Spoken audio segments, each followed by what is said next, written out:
So many of you out there trying to come up with fancy lights for like a workspace or a garage may have tried these Triburst lights, and I really like them. They are very, very bright, and it's unbelievable the amount of light that they put out.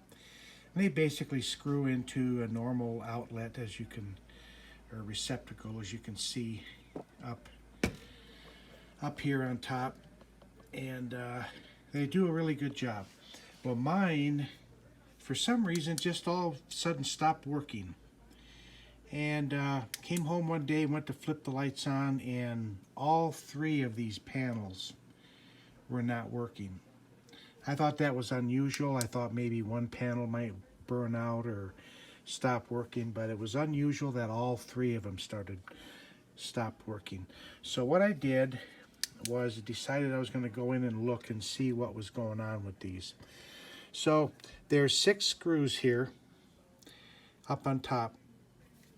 Basically these 6 here around the base, and they're just little tiny screws, and they come out like that. So inside I saw that there were 2 leads coming from essentially the power source onto this circuit board here. And so my hope was that there was a capacitor or something that maybe had blown due to a surge protection. I hope it wasn't more complicated than that. With this circuit board here, I'm going to remove the light a little bit. This circuit board slides down in a slot down on the very base, and comes out really easily. Well, I'll be darned. I was taking a close look at this circuit here, and lo and behold, I came across exactly what I thought. There's a capacitor right here, and that is a blown capacitor. So what I'm going to do is, I can't really tell what size it is. The writing is on the other side of the capacitor that's up against this yellow something or another. I don't even know what that is. And I'm going to take this capacitor out, see what size it is, and put a new one in and see if maybe I have fixed my Triburst light.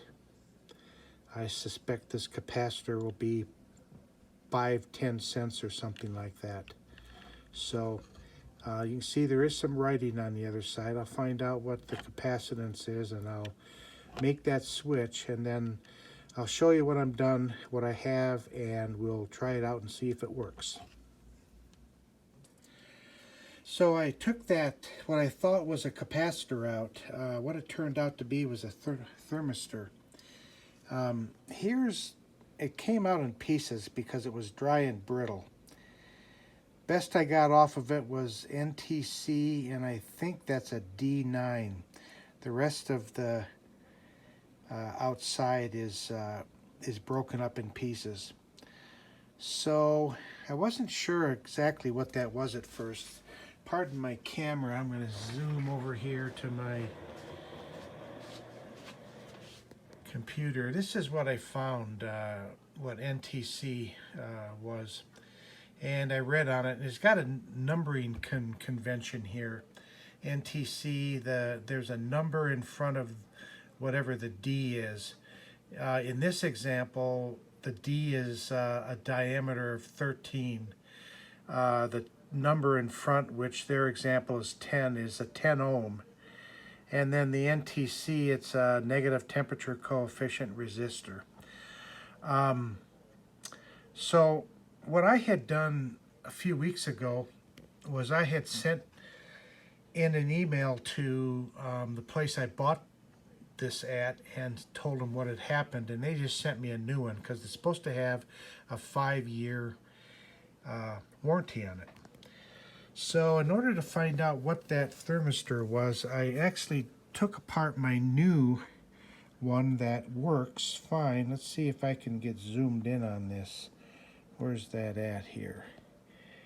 Okay, see, there's that NTC, and it's a 5D9, so it's a diameter 9 and it's a 5 ohm. So I'm going to get a replacement part of one of those, probably run to Radio Shack or something like that, and then replace that, and I will update then the video to see how well that worked. So the other things that are interesting about this thermistor is obviously you want to know the characteristics of it. So I said this was a 5D9, so basically right here, this line here tells you about that thermistor. At a 0 power resistance of 25 degrees Celsius, it is a 5 ohm resistance on that circuit. At maximum steady state current at 25 Celsius, it's 3 amps. Dissipation constant, which is in milliwatts per degree Celsius, is 11. It looks like for the D9 series that 11 is constant. Thermal time constant, 34 seconds. And the operating temperature range is -55 to +200, pretty high temperature range. That's constant also throughout this whole thing. So I'm not sure if I were to put the same one in there, whether I'd have the same problem, because I often ask myself, I wonder what caused it to burn up. Was there something else in the circuit that caused more current than the device was supposed to see? So we've had some power issues in the area about the time of this, and I just wonder if maybe a power surge got it. It is fairly close to the front end of the power supply circuit. So I'm going to put the original one, keep things factory. So I'm going to go get a 5D9, try to get it at Radio Shack. Otherwise, I'll have to, I guess, buy a package of them online. I have no idea what they're going to cost yet, but more to come. Okay, so here's the new thermistors I got.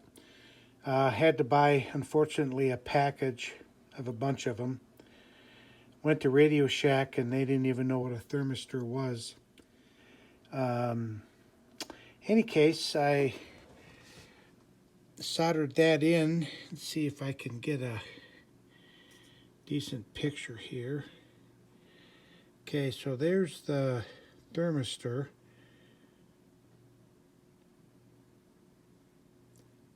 Soldered back in the circuit, and everything seems to look okay.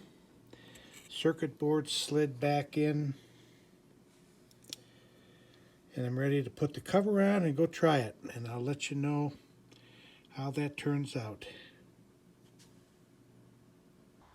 Okay, so this is kind of dark because I don't have the light turned on yet, but I want to do the smoke test and see if it works. Whoa, how about that? So about a $1 or 50-cent thermistor, and fixed this $30 Triburst light. I hope this works for you.